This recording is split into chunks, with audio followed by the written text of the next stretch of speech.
So I was inspired by somebody who left a comment, and we were talking about doom metal for a little bit. And I kind of came to the realization that I've never really given doom metal like a fair listen or would even really begin to know where to write any kind of like doom inspired stuff. And I don't mean doom as in, the video game, the Argent metal type stuff. This is just that straight, 70 BPM. At least that's what I did for this 70 BPM or lower. I think most bands are kind of jumping between the 50 BPM and like 100 BPM. But yeah, all that being said, I kind of was just inspired to really give a couple bands a listen that were recommended and just kind of try and make something. I kept feeling like I was getting stuck and not really knowing what I was doing. So I kind of just swung for it and kind of hoped for the best. And yeah, this is kind of what I've crafted. This whole section here, including this is, no, I'm sorry, these for guitars and bass is really it. It's this part, there's this part, and then back to the first part we were talking about. And I'll go over that in a minute. Yeah, so just some quick notes really fast. Like I said, I didn't quite know what I was doing, kind of just messed around with some stuff. And what happened was I think I kind of made an industrial doom type of song. So I'll go into it. Here's my bass tone, for example.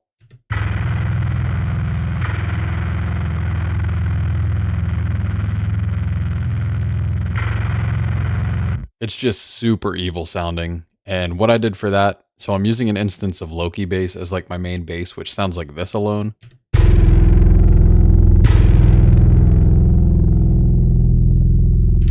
And I'm playing this song as if it's in drop E. Well, no, I literally am playing it in drop E, but the bass is, tuned to drop E. So after this, I've got an overdrive on it, which will turn it into this tone. Little bit more kind of wall of sound type of thing going on. And I was trying to find a dark glass plugin and I couldn't really. So I ended up using the neural amp modeler and I found a dark glass drive pedal. But the problem was, well, I can't necessarily say it was a problem. When I had first loaded it up, I had thought that it was the no cab. I thought it was just the effect. I didn't realize it was also the cab. So this, it kind of compresses the sound and makes it a little bit more tolerable, I guess you'll call it.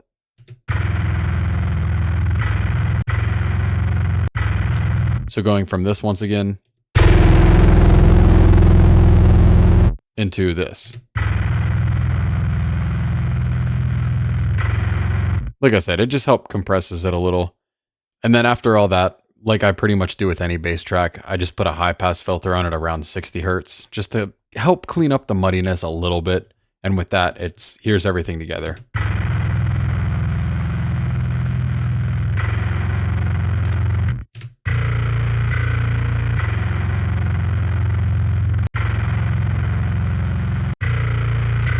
So you're not necessarily going to hear the difference at 60 hertz. It's more so a feel thing. But when you start mixing everything else, you will start to notice it sitting better in the mix. So for guitars, damn, I have to remember what I even did here. Okay, so I'm using the Amped Roots, this plugin here. And funny enough,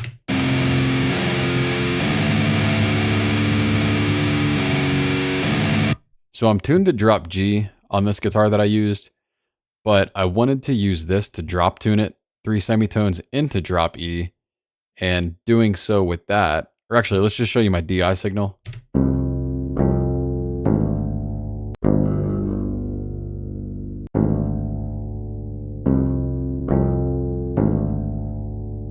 So it's very dissonant, very kind of just, not happy sounding. And then using this will put us here.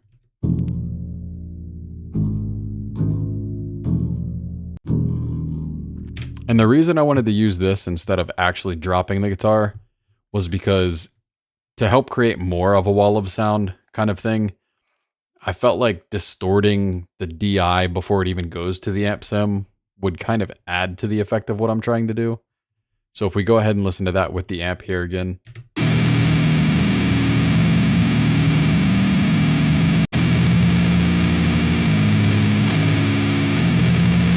In my opinion, it makes it way more rumbly.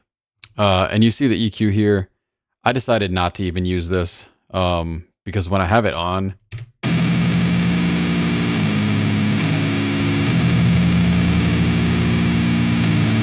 so by having this on, this is something I would do in like a regular mix. Uh, Sometimes 120 is a little high, but because this is very down-tuned and distorted because of the drop tune pedal, it was almost necessary. However, in this, we leave it off because I'll go ahead and play it again with and without.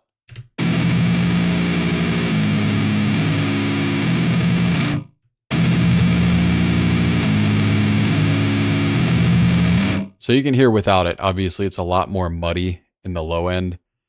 And I just knew that if we go ahead and blend that with bass, it would just kind of resonate off of each other a little bit.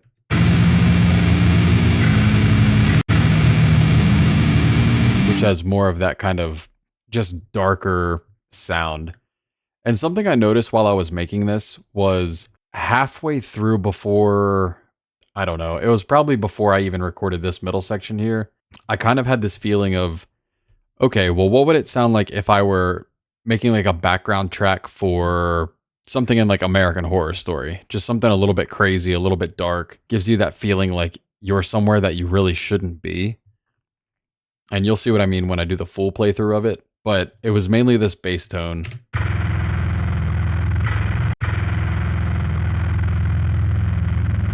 That I honestly feel like if you just use that in like the background of like Silent Hill or some of the earlier Resident Evil games, I feel like it would be really cool. So after that, after we got guitars tracked, I started working a little bit on drums. And what we got for that was kind of crazy, actually.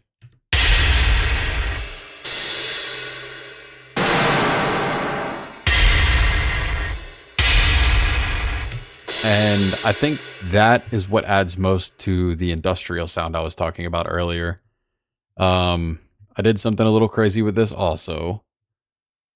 So I started with ugly tones or ugly tones. I'm not sure how to quite pronounce it, but they have a really good kick sample in here called industrial kick. And this alone just sounds absolutely nuts.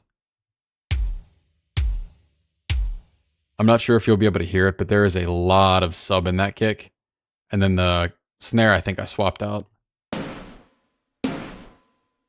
Just with something that sounds a little bit less pingy, a little bit more smacky, and to make it crazy, so we'll go ahead and play the drums.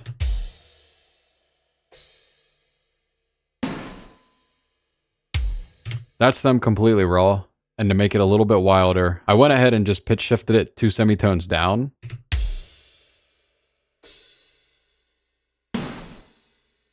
I mainly wanted to do that for the cymbals, because they were a little bit too bright in my opinion, and instead of just EQing them out, I kind of wanted to give them a slightly distorted sound with how the pitch shifter would kind of mess it up. But it also kind of added a more deep kick sound, obviously, and detune the snare, which I was like, okay, it sounds kind of cool. And then we just loaded up a fat reverb on this whole thing just to make it even messier.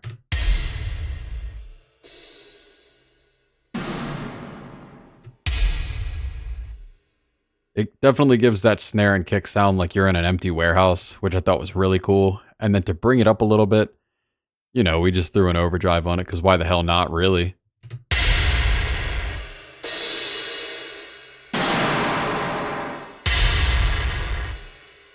And then I think I saturated at 100, saturated at 100% just to give it a more wet vibe.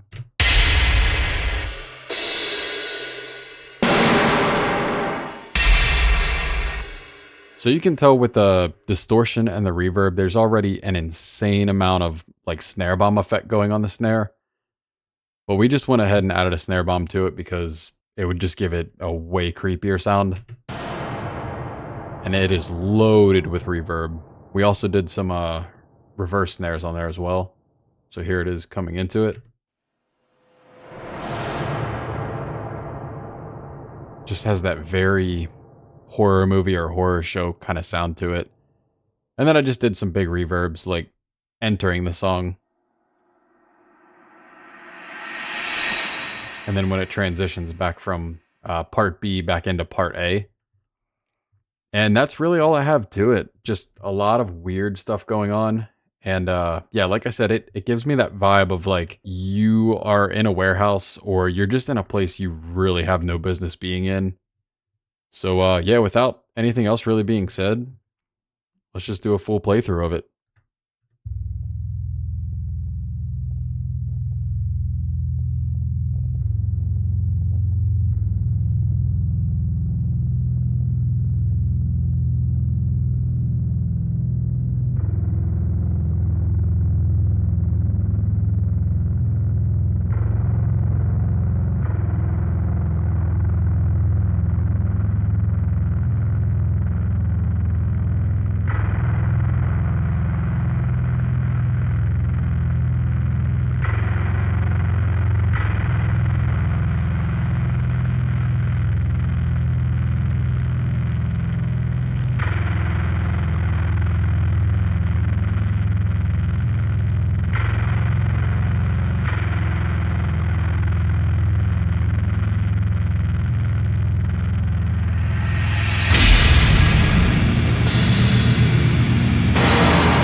So yeah, if you sat through that whole thing, I really appreciate you. And yeah, like I said, that was my first attempt at making any form of doom type song. I guess it's really up to you to let me know if it passes, if it doesn't, if you think it's even worth it, or you guys let me know.